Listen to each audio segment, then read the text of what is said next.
The man picked up a handgun from the seabed, aimed it at the iron chain around his foot, and pulled the trigger.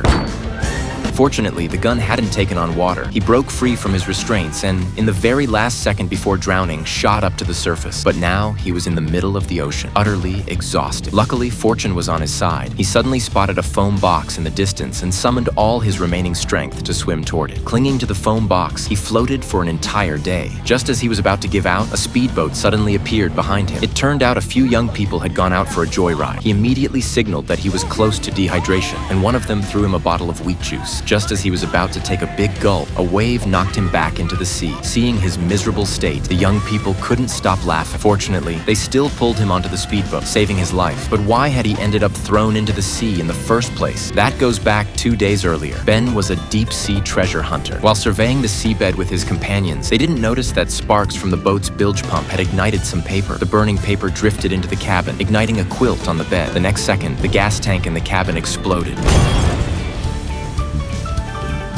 The entire boat sank to the seabed within seconds. The massive impact stirred up a cloud of debris, but Ben's quick reflexes allowed him to grab a broken piece of ceramic, which happened to be part of the underwater treasure he had been searching for. Excited, he immediately took the ceramic piece to his sponsor, Nigel. Seeing the scrap in Ben's hand, Nigel thought all his money had gone to waste and, in a fit of anger, ordered 2 men to throw Ben into the sea, which led to the scene at the beginning. After surviving, Ben returned to shore and immediately found his girlfriend, Trass, to tell her what he had discovered. After discussion, the two decided to search for clues at the only old church on a nearby island near the treasure. In the church's basement, they indeed discovered the earliest records of the treasure. From these, they learned that the objects containing further treasure clues were buried in the nearby cemetery. Ben, turning into a digging expert, worked tirelessly and eventually unearthed a mysterious wooden barrel. Inside was the journal detailing the exact location of the treasure. Before Ben and Trask could celebrate, Nigel appeared behind them with his men. Nigel had realized that Ben could find the treasure clues and had secretly followed them, intending to claim the entire treasure for himself. Sensing the danger, Ben and Trass immediately fought back. While Ben successfully escaped, Trass was captured by Nigel's men and taken to the entrance of the treasure site. They intended to force Trass underwater to confirm whether the treasure was actually there.